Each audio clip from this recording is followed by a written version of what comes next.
Making You hurt my feelings, especially because it was in New York and like it was with Nicole, who I already knew, and it was with a bunch of people from Montana Story, like on the crew side. It felt like I was just coming to hang out with my friends and like make a film. It was incredible. Filmmaker Magazine presents Back to One with Peter Rinaldi.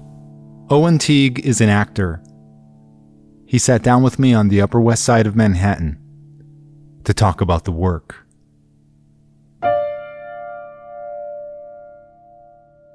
Do you have a typical way that you like to begin your preparation process when you get a new character?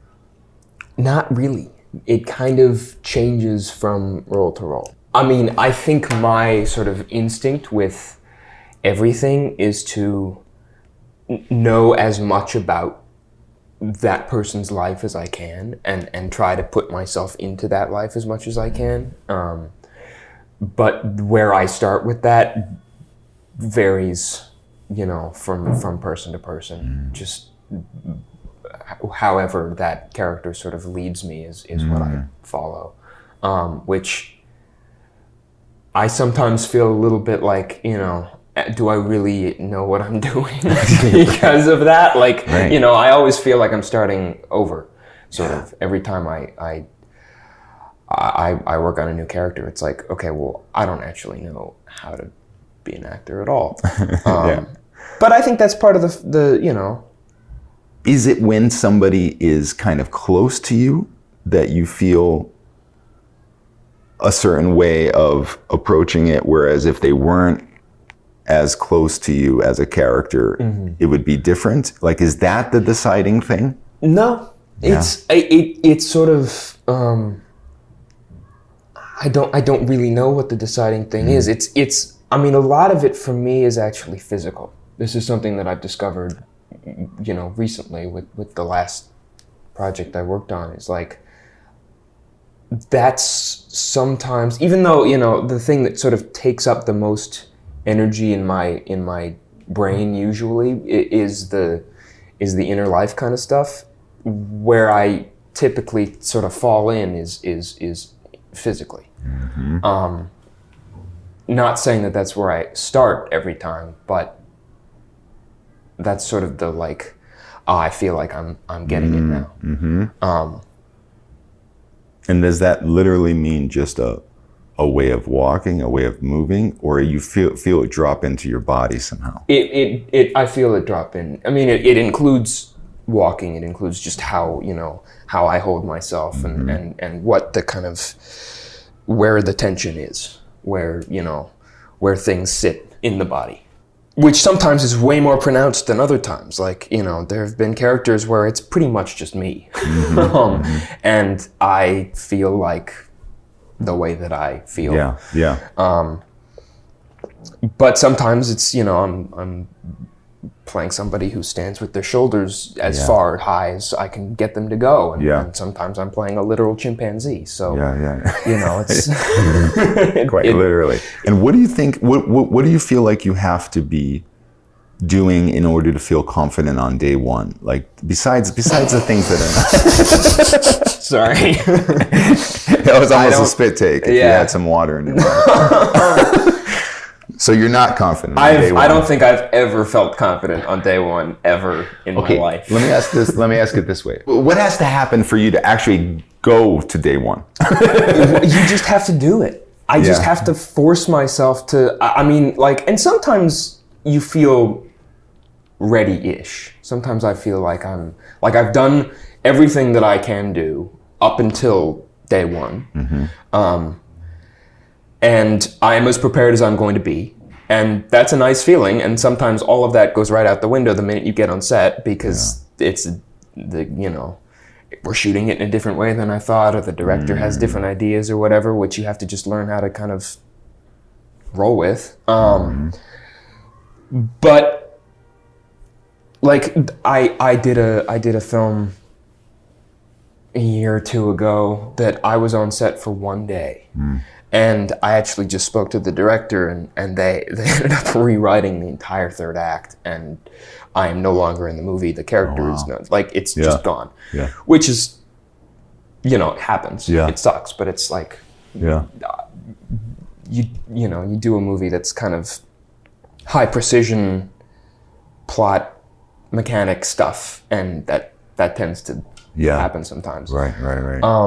But I remember laying in the hotel, you know, the night before and just being like, I have no idea what I'm gonna do tomorrow. I have no clue. Like, it was a character that shows up for one scene. It was a very extreme character. I had, you know, given myself a bowl cut for it. Like, it was weird.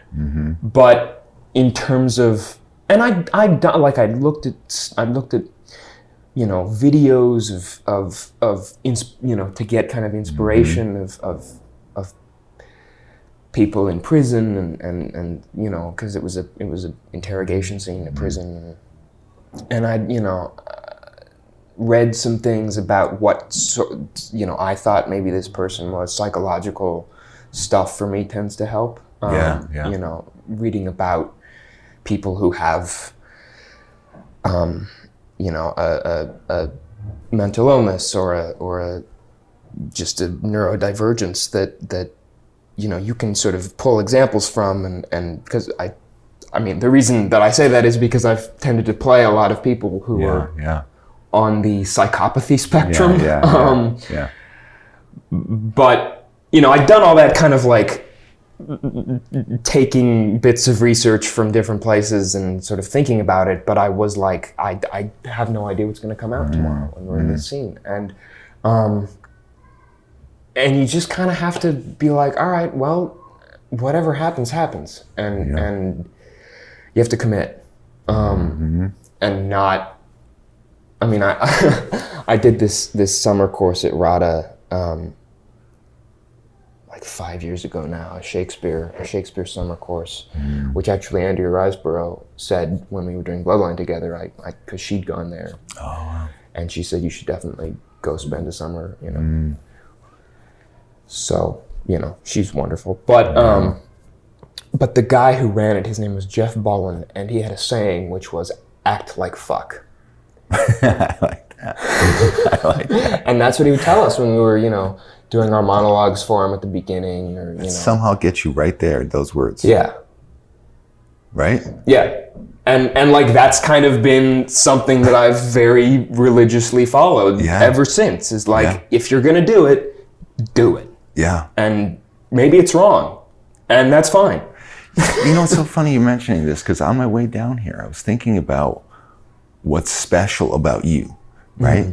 And I was thinking, it's about, and I just had this thing, it's about belief. Like, you believe, it feels like. Yeah. You believe in the situations. Right. You believe you are this character. And it feels like that's what all acting should be. Yeah. And at the end of the day, it's like maybe everybody that we love is just a good believer. They believe. And they act as fuck. Is that what it is? Act like fuck. Act like fuck. That's better. Act as fuck. Or if you want to be fancy about it, he would say acte con fuck, which I believe is French. I don't know. Right. Okay. Well, uneducated. That's the pretentious version. Yeah. Well, thank you for saying that. Yeah. But how was that experience there? The act like fuck guy. It was incredible. Yeah. It was wonderful, and that was sort of where I started to discover how sort of physically, how important for me personally the physical element of acting is. Because I struggle to find where a character sits if I don't have the body. And I know some actors where that's just completely not how they work at all. And it almost doesn't even matter, and they're purely psychological, which is, I can't imagine working that way. It's important for me. The psychological element is really crucial, and I don't think the movement stuff works if I don't have the psychological element. Which I actually, if you'll let me go on another tangent, when I was shooting Apes, which was just like 8 months ago. Yeah, hasn't come out yet. It'll come out next year. Kingdom of the Planet of the Apes. Yes. we had some sessions at the beginning during Ape School with Andy Serkis, who has been basically my personal hero since I was like 6 years old. Yeah. I probably wouldn't be an actor if I hadn't seen him, play King Kong and Gollum, And so we did a little bit of work with him, and God, I think I'm allowed to be talking about this. I don't know. Yes. I mean, I won't say any plot stuff, but and I realized that I'd actually been putting too much emphasis for that role on the physical, and I had been neglecting the emotional, psychological side of it until we spoke to him, and then that was sort of the little kick that I needed to be like, oh wait, I still have to do all the things that I would normally do. I've just been so caught up in how my hands are moving and how I'm walking and being a believable ape. Right. That I'd been a little bit not focusing enough on that. And so that was an interesting thing because that was too much of the movement. Yes. Yes. And we had such a wonderful movement coach. I guess he was more than a movement coach, but that was his official title. His name was Alain Gauthier. And he'd been, doing Cirque his whole life and, incredible teacher, incredible performer. But he was so good that I almost didn't need to be as worried as I was about the physical side of that. But this sounds like you're getting stuff here that's going to be feeding you for the rest of your career. Oh, absolutely. And that's already like worth it no matter what. Like that, like just that aspect of it. Right. Taking on a challenge like that and it feeding just by the nature of it everything else you're going to do, because if like exactly what you're talking about here. Yeah. No, it totally sort of I guess not totally reshaped because I'd already had a very, physical approach, but it definitely sort of reformatted the way that I might go about a character in the future. Yeah. Is there a moment where something happens in the work where you're like, you feel like maybe a tingling and you're like, that was good? Yeah, there is. And it's only happened a handful of times. It's really weird because sometimes, you do work and you go home and you're like, man, that sucked. Yeah. That was really bad. Yeah. I was not good today. Right, and then you feel terrible about it for, the rest of your existence. And then you watch it and it's great. It's fun. and you realize that you have absolutely no barometer of what you're doing. Can't be trusted. Ever. Yeah. But there have been a few moments in my life where I've really felt good about something. I think I had, one or two in Bloodline. I think the first time that I clocked it really concretely was in Mrs. Fletcher with Catherine. Because for me that tingling feeling that you're talking about is just forgetting that you're not who you're playing. Right. And forgetting that there's cameras and all that. It's just completely merging with the character in the scene. Yeah. And it only lasts for a few seconds. Yeah. Or if you're lucky, a minute Right. for the take to happen. Right. And then You gotta hope cut. I hope it's cameras being rolling and not on a rehearsal or something. Right. And then you go over to the director and you're like, hey, that felt really good. Can you mark that one? But yeah, it happened with her. It happened on Apes a few times.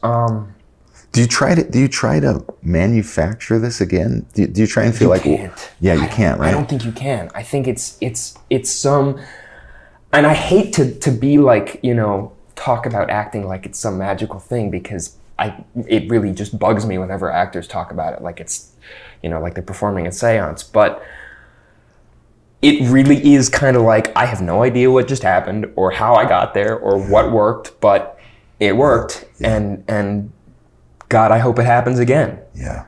And it's really frustrating because it might not. Yeah. You know, for like a year. Yeah. Yeah. But I think that's like, for me, that's the kind of drug of acting, is like, it's like, that's such a good feeling. Right. When I get there and you know. You keep hoping it's going to happen again. Yeah. It's strong enough to pull you through the bad times. I worked with an actor who, I'm not gonna say who it was because I don't want him to. I hope, like, I don't know why he would get in trouble for saying this, but just in case. But he's the sweetest guy, and we hit a scene once, and he came up to me afterwards, and it was like really good. Like, we were in it, and it was fun, and I had that like forgetting that everything else is there, and just being in that thing with him. And he came up to me afterwards, and he went, "Did you come?" And I went, "What?" And he went, "Did you come?" And I went, "Yeah, I think I did." And he goes, "Yeah, me too." And that's what it is. And it was the most ridiculous way to put it, but it's so, like...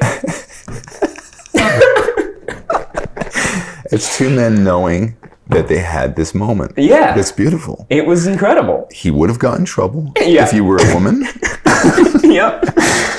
But you're right. He might get in trouble now if you mention his name. Right. Because who knows what that... But that's a beautiful thing. But it's interesting though that really, and I'm being serious. We're joking a little bit, but it's interesting that he knew that too, though. Yeah. It's interesting, right? Because that probably doesn't happen a lot, where two people feel it together. Yeah.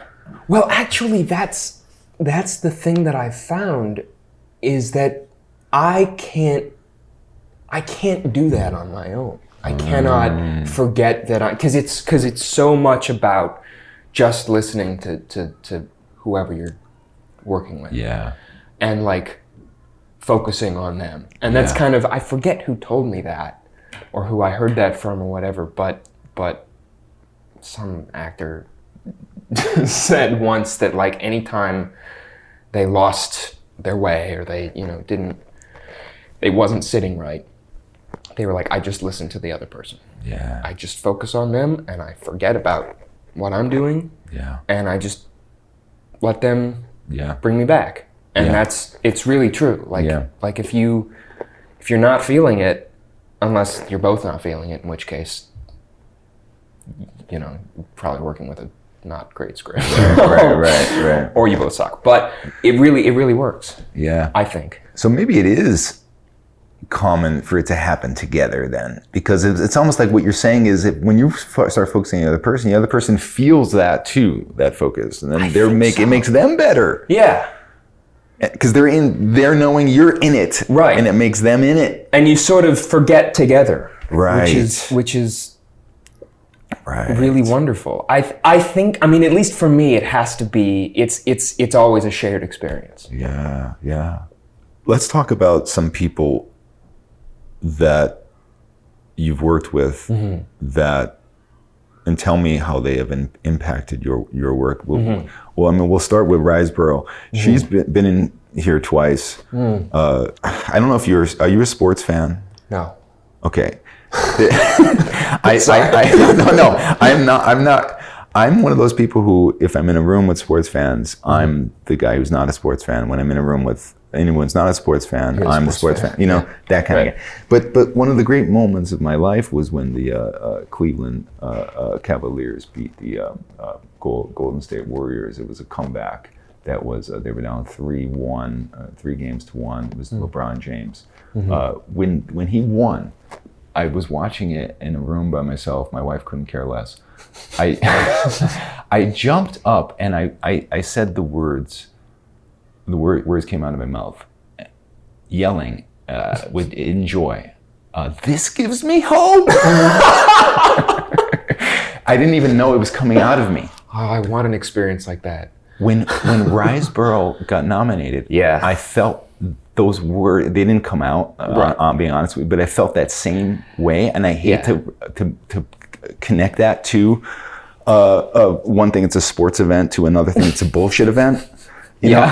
Yeah. But it's unfortunate. Maybe when the robots take over, they'll clear the place and we can all start over with art. Yeah. That's not competition. But that, people were texting me, congratulating me. That's how much I loved Riseborough in the movie what you did with her to Lesley. Yeah. You know, I was championing her.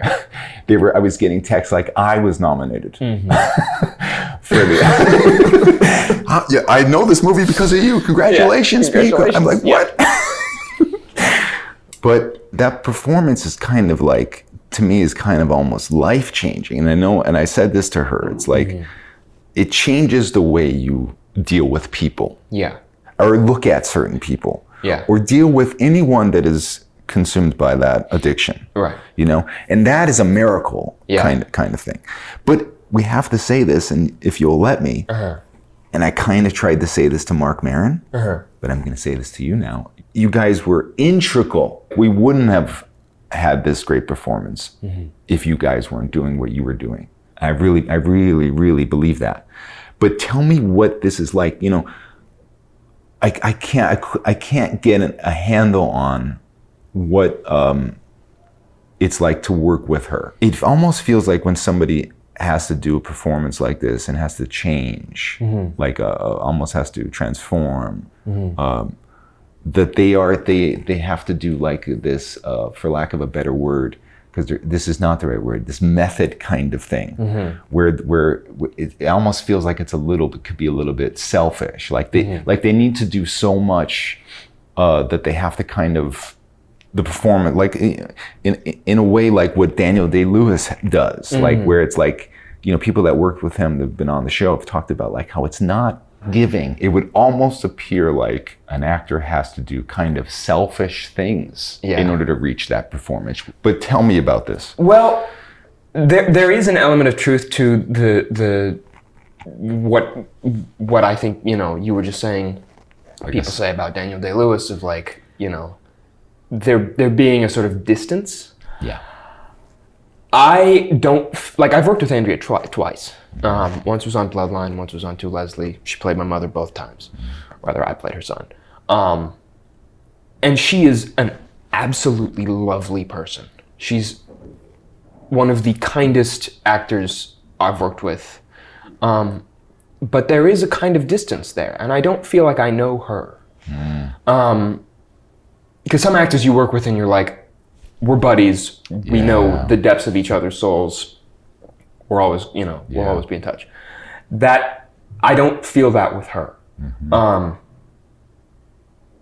And so I think with a character like Lesley or the woman she played in Bloodline, Eve, both of those characters also had some distance in them. And, you know, Lesley, it was alcoholism, and she couldn't be fully present with James, me, because she had this other thing that she had to kind of tend to and feed. And so I think, you know, there's that element maybe, but there's also like, you do really kind of have to disappear a little bit for that sort of, there's always something that's, you have to kind of keep alive, I think. I mean, God, I've never done anything like that, so I'm not really sure, but I think that's a good way to put it, though. I think, like, in the times where I've played some pretty messed up people, and there has been an element of, like, I have to kind of separate myself a little bit. Not to the degree that I can't, like, you know, hang out with other people, but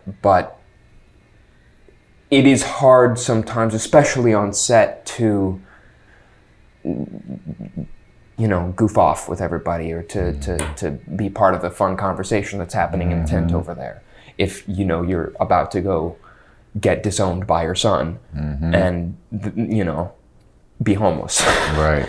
You sort of have to sit in that, I think. Yeah. At least I do. Yeah. But also, like, there are actors who don't do that at all. And like, you know, like Gary Oldman is a good example. He'll just like, he's dancing and, you know, being Gary, and then they call action and he's, you know, terrified. Right. Right. And like going through the darkest experience of his life. So, but I think in Andrea's case, especially with Lesley, like, I mean, when I saw her, and granted it had been years since we'd seen each other. Yeah. I was 18, I think, the last time I worked with her before To Lesley, and I was 21 when we filmed that. I did not recognize her when she said hello. Wow. And I don't think she recognized me either, but that was less because I had like undergone some transformation and more because I was just like 4 years older and not a teenager anymore. Yeah. She's a chameleon. It's like a yeah. I didn't know it was her. I thought a homeless person had wandered onto set. We were shooting downtown LA, and I was like, this, you know, it's not out of the question. And then I looked at her and I was like, oh, hold on, you've got like a mask and a visor on. Yeah. And you're being followed by like a COVID person. I think that's Andrea. It was really insane. Yeah. Seeing her that first time. And like we talked on set, you know, we were like, how have you been? You know, hear about her life a little bit, hear about other stuff she's been working on. So she's not like, it wasn't that kind of ridiculous, you know, you must address me by the character's name and I will not talk to anybody. Like she's nothing like that. She's super warm and friendly, but at the same time, I felt like she was a little bit pulled back from how she might have been otherwise, because we were about to go shoot, you know, some really heavy stuff. What do you when you see how an actor handles scenes like this? Do you and you could rejigger this question to any other kind of situation where there are other kinds of scenes that you haven't had yet. Like, do you just make notes about how somebody's handling something? Do you, or is this the kind of thing where you're too involved with your own character and your own situation? Like, I guess what I'm asking is, how much of this is like, are you pulling from the people you work with into your own craft? As opposed to just like trying to do the work in the moment? A ton. I mean, I didn't go to school really. Like the summer thing that I talked about with Rada was really the only kind of formal training I've ever had. And so my acting school was work and the theater I did growing up, and Bloodline especially, like Bloodline especially was really a kind of master class of like different ways to approach acting, because everyone on that show was unbelievably good, and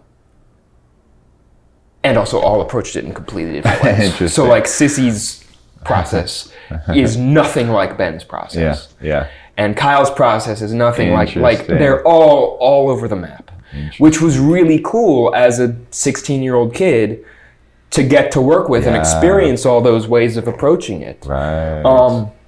And like Sissy and I would rehearse to the maximum degree, which I loved. Yeah. And we would, you know, run stuff and find stuff each time we did it and talk about things, and then Ben was like, let's say the words so that they're in us and we don't have to worry about them and not put anything behind it. And then let's go and do it and throw all that right out the window and make, you know, a 15-minute take out of an eighth of a page of a scene. Which I think the first time he and I worked together it's this scene where he's teaching me how to, like, you know, chop in the kitchen. And I was nervous because like it was my first real scene with him. I'd met him before, but I'd seen what he did season 1, and I was like, this guy's extraordinary. And he's also like kind of a weird guy. I loved working with him, but he's intense. Yeah. And I think he kind of sensed that I was a little bit anxious or whatever. And so throughout shooting with him, he kind of took me under his wing and sort of, you know, gave me tips every so often, which was really lovely. But I remember we like, he came out of his trailer, and we're like walking the set, and he's like, "You know what I'm saying?" I was like, "Yeah, let's just, sure." And so we just say the scene. No acting, just there. Yeah. And he's like, "Yeah, got it." And then we go in and shoot it, and he took what is 2 lines, and him teaching me how to chop an onion. Yeah. And just ran with it. And I was like, oh, I just follow this guy. I just I just go where he's going, and I make it up. And because we, thank God I'd done the stuff that I needed to do with that character, and so I could just kind of run with it that way. And also I think this was like many episodes in, so I had some time to sort of be that guy. But it was amazing. Like, I'd never seen anybody do that before. Amazing. And so when you get the opportunity to do that, like, that's fun to kind of play with stuff, and even if it doesn't make it in, it still gives you this like shared history. Anyway, all that is to answer. I pull a lot from people that I work with. Although, having worked with Andrea twice, I don't know what she does. I don't know how she approaches the work at all. I kind of don't either, even though I've talked to her for about 2.5 hours about this work. I was gonna ask you, and I was gonna say, like, it's still kind of a mystery. But like, what did she say? It's kind of a mystery. Wow. You're of an age where you are having great people playing your parents over, like you're talking about a lot of them already. And then the latest one is Julia and Tobias are playing your parents in this movie. You Hurt My Feelings. Lovely and Amazing is one of my favorite movies of all time. It's almost a perfect movie. Is this the kind of thing where it's just like, from what I've heard in your interviews, you kind of felt this way about Montana Story, which is like an exceptional script that you don't want to even like, you just want to honor. Is it the same kind of thing with a great storyteller like this, where it's like, oh my God, like, we have to honor this? I think it would be if Nicole were not directing. Interesting. But because of who she is, again, this is the second time I've worked with Nicole, which is really cool, because the first time was Mrs. Fletcher. Right. She actually, I remember she was the one who screen tested me for that. Wow. Because she directed the pilot. Right. And she gave me that role, and she is so, like, she's almost kind of like second mom to me, because she's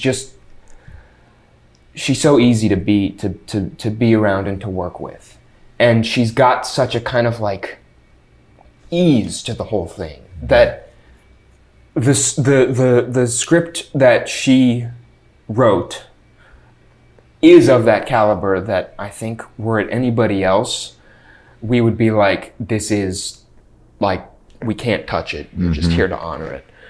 But because it's her, she's like, yeah, let's just have fun. Which is great, because you don't want to be intimidated by what you're doing. I think you should be a little bit scared by everything. Right. I like feeling like, I can't do it, because then I have to like do something. I have to like.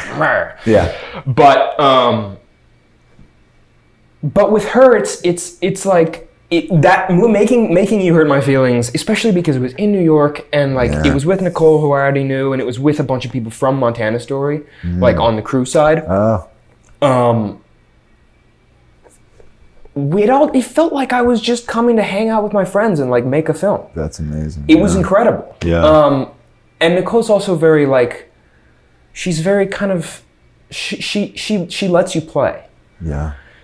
And if she doesn't like something, she'll tell you. But she's not like it has to be like this. That's very It's like, good. let's see what happens. Yeah. And so we would try things, and we would do a few takes, and she'd be like, yeah, we got it. Yeah. You feel good? Yeah. I'd be like, yeah. She'd be like, great. Yeah. Nice and easy. It really was the most like chill. That's a great. Just that's great. let's just Yeah. find stuff. That's amazing. It was lovely. And what do you have to do to kind of make it real for yourself that these people are your parents? Like, do you feel like you have to spend time with these people? I'm talking about this movie in particular, but in general, when somebody now has to be your parents, Yeah. how do you make that relationship feel real? Like, are you constantly like the way I would be, feeling like I have to kind of do something to make this invisible element appear? So we have to spend every waking moment with these people, so that when we're in the scene together, it feels like we're parents and son, or which would be an insane thing to be burdened with, Yeah. because the magic doesn't necessarily happen like that. Right. Well, and again, I think this is very much one of those case-by-case things. Yeah. Where like, for You Hurt My Feelings, that wasn't the case. Yeah. While I really enjoyed working with Julia, I didn't actually spend that much time with her. Interesting. This is proof that like you don't have to. The movie magic happens when you don't have to spend Right. 4 years with the person. Yeah. In order to get that Right. thing to happen on camera, where I think that this is the son of this woman. Right. No, it's really weird because like, in that case, we didn't. Yeah. And I don't feel like I know her that well. Amazing. But on screen, it works. And in the Yeah. scenes, that worked Yeah. for us. Yeah. But for some films, There you go. some projects, I find that you do actually want to create a bond that's like that. And it's really crucial for some things and some people. I think it's actually more the people than the project. Interesting. I think it's more Yeah. the relationship between the characters and who the other actor is. Uh-huh.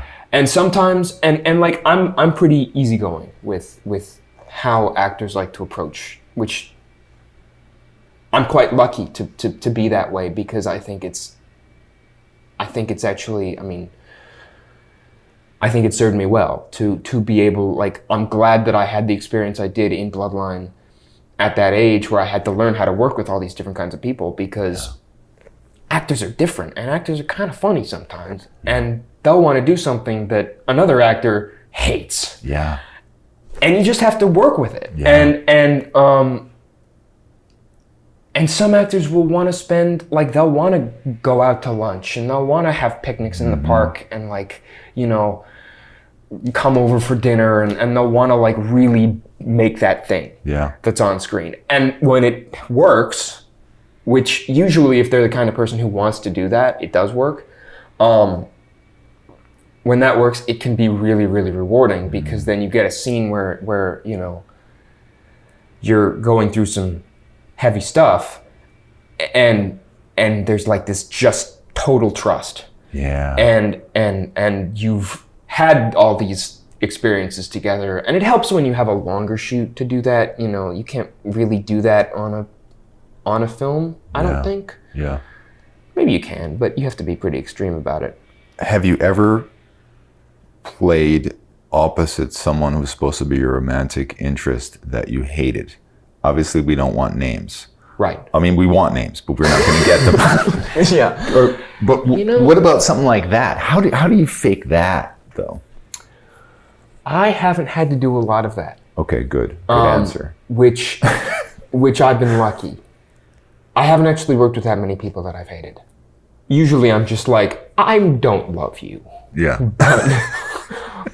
but that's okay. And you're never gonna know, you know? Like, I'm Yeah. still gonna be a nice person. We're still gonna, like, because I have to work with you, and we're still Yeah. gonna get along. But everyone that I've worked with who there has been a kind of romantic connection on screen has been a joy, which has good. been really nice. Yeah. Even if they're not like, let's hang out a whole bunch. Yeah. Like Catherine Hahn. Yeah. We only hung out offset once. And that was fine. We didn't need to hang out offset. I'm actually glad that we didn't, because I think that was I think romantic relationships are a little bit different than obviously they're super different than parental relationships, but in terms of building it off screen, I think it's less important to become comfortable with someone who you're playing a romantic relationship with, because you want tension. I think tension actually adds a lot. Like, even if you don't feel entirely comfortable, unless you're playing like, husband and wife who've been married for 50 years, then you don't need That's that. almost like a parent relationship or parent-child or something. Yeah, that's a much more steady kind of long-term. Different. But someone who like you're just kind of starting out with, or like there's you like them, like don't hang out with that person. Yeah, that's a good point. You can kind of turn that tension into something that feels like the energy that you need for the scene. Yeah. And sometimes it really will translate, and it's a weird feeling, because like you sort of get this feeling not for them but for their character. Yeah. And this has happened to me where like you're working with somebody and they can be a perfectly lovely person, but then you get on screen with them and you're like, there's something that kind of shifts and you feel a weird way about them, but it's not them. Yeah. Yeah. And it's bizarre because you'll be like thinking about them when you go home, but it's not them. It's this person who just doesn't exist. Interesting.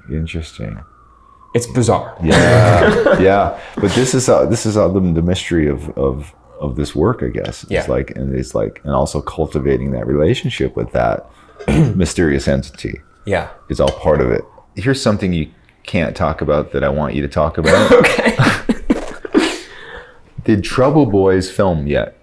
Oh my God, no! I don't. Is that not happening? I don't know if that's happening. Oh man. That was kind of... This is the Replacements biopic. God, kind of. I haven't thought about that in a long time. Wow, I wonder how Josh is doing. I hope he's doing well. Because I talked to Nat Wolf. When he was here doing recently? No, this was he was in Australia. This was 2020. So he had just been cast. I guess you were just cast. We had just finished The Stand. Oh my God. That was a that's show. Right. So you were both cast as members of this band. Yeah. But just by coincidence, because we'd worked with Josh, because he started, he brought us onto The Stand. It had been kind of his passion project for years, like a decade. And I'd grown up with the book. It was one of my favorite books.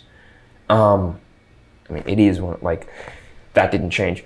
He'd been developing it, and I auditioned for him to play Harold Lauder, which is who I ended up playing, and we were both just so into this project and bringing it to the screen and doing it justice. Because that is one of those things where, like, what you're talking about with Nicole, where it's like you get a book like that, and it's like, this is the Bible for the next year of my life. Yeah.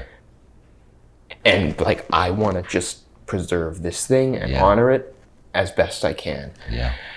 And about a month in, he's like, it was just a whole bunch of drama with the network, and he ended up leaving the show / getting, I don't know. I probably shouldn't say too much about it, just because. But it was rough. And 6 months later, we've just wrapped. The pandemic is sort of starting, but it's still in that stage of like, is this really a thing? Like, we weren't sure yet. And I was in LA, and Josh and I had dinner together and sort of debriefed the whole last 6 months, about that show. And he was like, so I'm working on this movie called Trouble Boys, and, love you to be in it. And Nat I knew from The Stand as well. Yeah. And we hadn't spent time together working, but we had spent time offset, just like grabbing brunch and stuff, because he's a cool guy. Yeah, he's cool. And then the pandemic hit, and I think that kind of, at least that was the last I heard of it. I don't know if it's ever going to happen. Yeah. I hope it does. Yeah. It would be cool. Is this would this be the first time you're playing somebody that existed, or it is alive, or was alive? I think so. I think it'd be the first time. Does that something that worries you? Is that something that excites you? Not really. It's exciting. Yeah. I really enjoy when I get material to pull from. That helps me a lot. And so working from a book is great. Working from a real person would be great. That was part of the fun of Apes was, I got to go spend time with a bunch of chimpanzees and just study them. And like, that was obviously kind of the way into that. But like, it gives you all this ammunition that you would never have otherwise, that you either have to come up with for yourself or just not have. Yeah. And when you have a book, it's almost like you're playing a real person, especially if it's a good book. Yeah. If it's a bad book, then you kind of get to ignore it. But if it's like The Stand, like that's interesting. I went through that book. I read it probably 5 or 6 times. Oh my copy of it is just like sticky notes everywhere, highlighted. Like it's every single piece of that book was digested. Yeah. And you're playing a character that's real in the minds of a lot of people. Right. Like, that's what you're talking about. And real in my mind too. Right. I don't have to create it for myself, which is it's kind of a shortcut. But it's already in there. It's already like, I already believe it. Yeah. And I already have details that you never get in the script. Right. That was actually, The Stand was kind of a formative thing for me, because that was the first time that I really went like deep into trying to become someone to a degree that I regret doing, because it was actually quite damaging. It was a dark character, and there was so much of him in the book that I could just make, part of me. Plus there was the real life element of like, guys who just kind of get sucked into these Reddit threads and into this dark internet stuff. And so there's a lot of that I could pull from. And, you see, like, I think you hear about actors like Daniel Day-Lewis and like, Andrea, who kind of disappear into who they're playing. Yeah. And I think that like, that can be really, really useful, but it can also be really bad. And it doesn't always lead to amazing results. Like you have to. It's weird. Like you can do all that stuff and you can become somebody else, and you can screw up your own psyche, and you'll still get a not great performance. Right. But the question is then, what are you going to do next time to not fuck with your psyche and to still have the same caliber performance? I mean, that's sort of the challenge. And I think for me, you have to kind of give yourself a way out, which is what I didn't do when I was working on The Stand. Because I would go home and I would write. I brought a typewriter up to Vancouver and I wrote 140 pages of what ended up becoming that character's manifesto over a 6 month period. Yeah, I can imagine. And I didn't take a break. Oh, jeez. And I was a little bit nuts by the end of it. I can just imagine it. I can imagine that. Yeah. And so I think you have to, and it's funny because like I kicked myself at the end because I was like, I knew a guy and I was kind of sort of, bouncing ideas off of him, and he was like, be careful. And I was like, that doesn't happen. Like, that's ridiculous. Actors talk about, oh, I got super method or whatever, and they get all dramatic about how, hard it was, how hard acting is, which, it is, but it sounds kind of silly. And then it happens to you and you're like, oh, it actually is like something that can happen. Yeah. But to continue that thought, you have to like give yourself a way out. And sometimes that's just like you go home and you watch some stupid TV. Yeah. Like for me, it's become my mandolin. I go home and I'll play my mandolin, which, you know, wherever I am, it comes with me. And that's helpful. Or you just, you know, you call your partner or whatever, you call your friend, you call your parents. Like you kind of reset at the end of the day. And then the next day you go in and you do your warm up and you know, get in your body and you do that for the day. Yeah. But I don't think it's necessary to go that deep. I don't think it actually does much of anything. You can if you want. I mean, maybe, I don't know, people will listen to this and be like, that guy's an idiot. But I think for some things you have to go to a certain place, but I don't think you have to like consume yourself in misery in order to be a good actor. I think that's really just sucks. Yeah. I think it's very good that you learned that for yourself at this age. Yeah. But then again, like, who knows? I might be wrong. I'm not like, for what's the end goal? To be a great actor? Like, get a life. Right. It's not worth it if it's going to legitimately fuck you up. Right? Yeah. You know?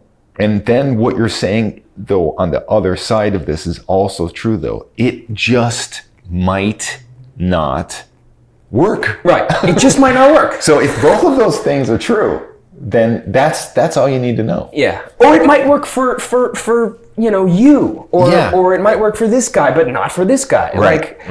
It's such a subjective thing. And it's all like, I'm no authority on this subject. Like, yeah, I'm an actor. I've been in some stuff, but I don't know what I'm doing. Right. Take everything I say with a grain of salt. But it's like I said, though, it's good for you yourself to have done this, analyzed it now, had a little space from it, and realized the result of it, and to move on. And to adjust for the next one, like you said, you know how to adjust now. Yeah. You know, it's not about being afraid of darkness. Right. It's about living in it and staying in it. You know, and that's. And then coming out of it when you need to. It's. And you're going to be dipping into darkness for the rest of your career at some point. At some point, yeah. And that's what I found, you know, since working on that show, is that it is entirely possible to go to those places and then come back, you know, within the span of an hour. There you go. Like, it's, You need to come back on the show, please. I'd love to. Okay. I'm looking forward to, I never thought I would say this. I am looking forward to Kingdom of the Planet because of what you're saying right now. And because you're in it. I'm glad. That's what you've done to me. Thank you. Okay? I'm so glad. I'm so happy to hear that. Yes. Owen Teague, thank you so much. Thank you. This has been a real pleasure. Back to One is a production of Filmmaker Magazine, which is a publication of The Gotham, formerly IFP. Listen to back episodes of this podcast at filmmakermagazine.com or wherever you get your podcasts.